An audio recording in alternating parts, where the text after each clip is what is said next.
You wake up before the alarm, not because you have to, not because something is wrong, just because your body has been trained by years of mornings that mattered too much to sleep through. Old habit, hard to break. You lie there for a moment. The room is quiet.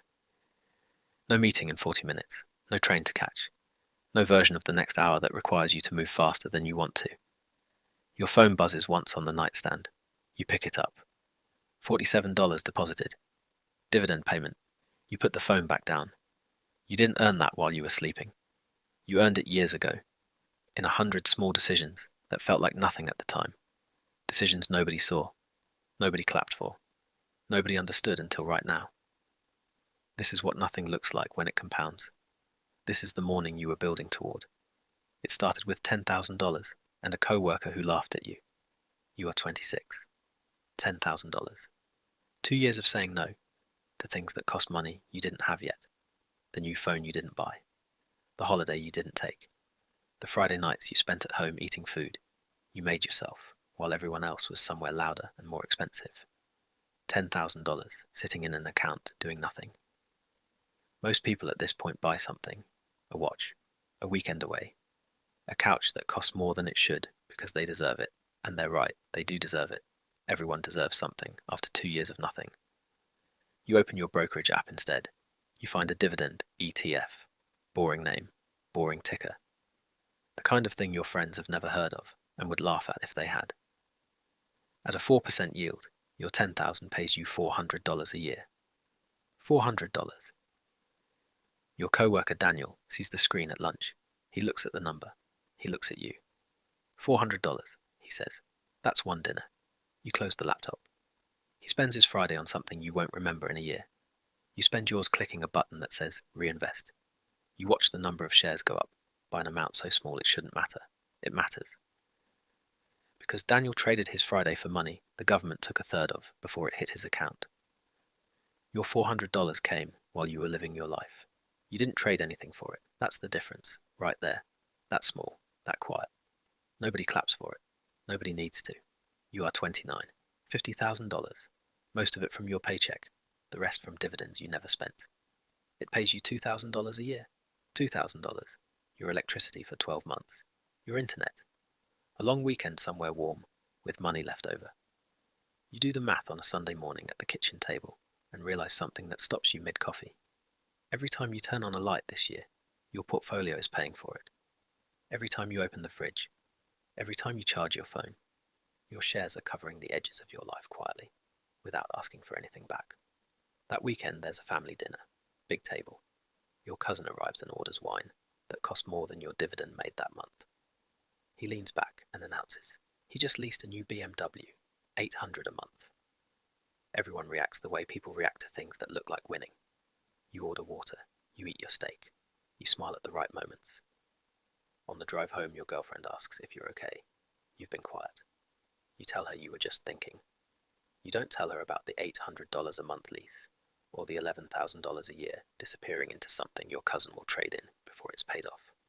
You just hold her hand at the red light. And for the first time in your life, you feel something most people confuse with arrogance, but is actually just clarity. You feel ahead. Not better than anyone. Just ahead. You are 32. $100,000. 6 figures. The number your father said changes everything. It doesn't change everything. It pays you $4,000 a year. 4,000. A full year of groceries, every meal, every coffee, every late night covered by money that arrived without you doing anything except being patient long enough for it to arrive. You walk through the supermarket on a Saturday with this thought running quietly in the background.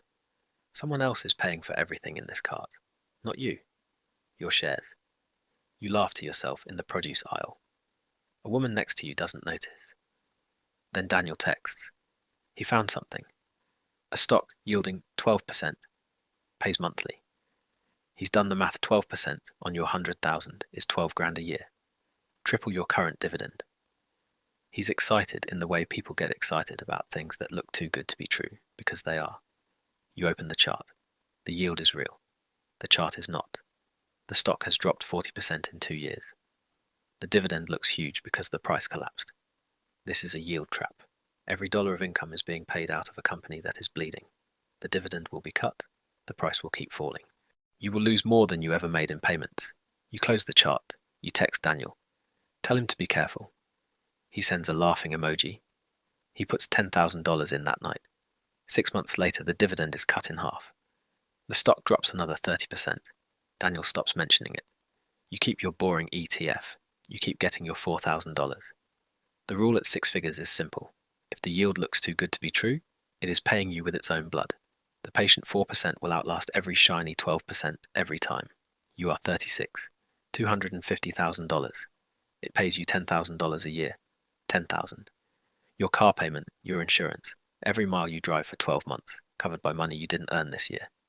You realize this on a Tuesday in traffic. The man in the next lane is gripping his steering wheel like it owes him something. Brand new car, brand new stress written across his face at 8 a.m. You drive a paid-off sedan that starts every morning without drama. His car costs him $800 a month for the next 4 years. Yours costs him nothing, because your dividends pay for yours. You park in your driveway that night and sit for a moment before going inside. You think about something your mother told you at 16. She said the richest people she knew drove the cheapest cars. You didn't understand it then. You understand it now. You are 39. $500,000. It pays you $20,000 a year. 20,000. Rent in most cities. A mortgage payment in most of the rest. The basic shape of a life, covered, without touching the principal. Your boss walks into your office on a Friday at 4:47. He needs you to stay late. You used to say yes before he finished the sentence. This time you wait. 3 seconds. You feel something new in those 3 seconds. Something that has no clean name, but sits in the chest quietly and changes the weight of everything. You feel optional. You say yes anyway. But the yes is different now. It's a choice, not a reflex. And the difference between a chosen yes and a reflexive yes is the difference between a free person and everyone else. You walk to your car at 9, parking lot empty. You sit in the driver's seat for a moment before turning the key. You think about Daniel. He still works here. Leased SUV now, upgraded from the last one. Second mortgage on a house that's slightly too big.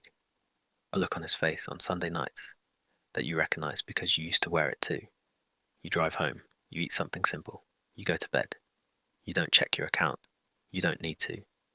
$500,000 doesn't make you free, but it gives you something most people spend their whole lives trying to buy and never find in the places they're looking. It gives you the word no. And no, it turns out, is the most expensive word in the English language. You are 43. $1 million. Your apartment looks the same. Your car looks the same. Your face in the mirror looks the same. But the number is real. It pays you $40,000 a year. 40,000. A full salary, replaced. Forever. Without selling a single share. Without asking anyone's permission. Without setting an alarm for a meeting you don't need to be in. You sit at your kitchen table on a Tuesday night and open a tax calculator. You type in 40,000. Qualified dividends, single filer. You hit enter. The number on the screen is 0. You read it twice. Under 50,000 in qualified dividends. The federal government takes nothing. Daniel loses a third of his paycheck before it reaches his account. Every dollar clawed back before he can touch it. Every dollar of your 40,000 arrives whole. You sit back in the chair. You don't celebrate. You don't call anyone. There's no one to call who would understand what this moment actually means. You just sit with it. The next morning at work, your boss announces quarterly targets. You take notes. You nod. You participate the way you always have. Nobody knows. Nobody knows you could leave on Monday, and your life would not change in any way that matters. Nobody knows the person at the desk next to you, making the same salary, will retire with $800,000 less than you will. You eat lunch alone on a bench outside in the sun. $1 million doesn't buy a yacht. $1 million buys a Tuesday afternoon on a bench eating a sandwich from home, with nowhere you have to be and no one you owe anything to. That specific Tuesday. That specific bench. That specific silence that used to feel like loneliness, and now just feels like peace. You are 46. $1.5 million. It pays you $60,000 a year. 60,000. What the average American actually spends in retirement. Replaced. Every year. Without the principal moving. The principal keeps growing. The dividend keeps paying. The math keeps doing what the math does, when you leave it alone long enough. You read something that morning over coffee. A study says Americans now believe they need $1.46 million.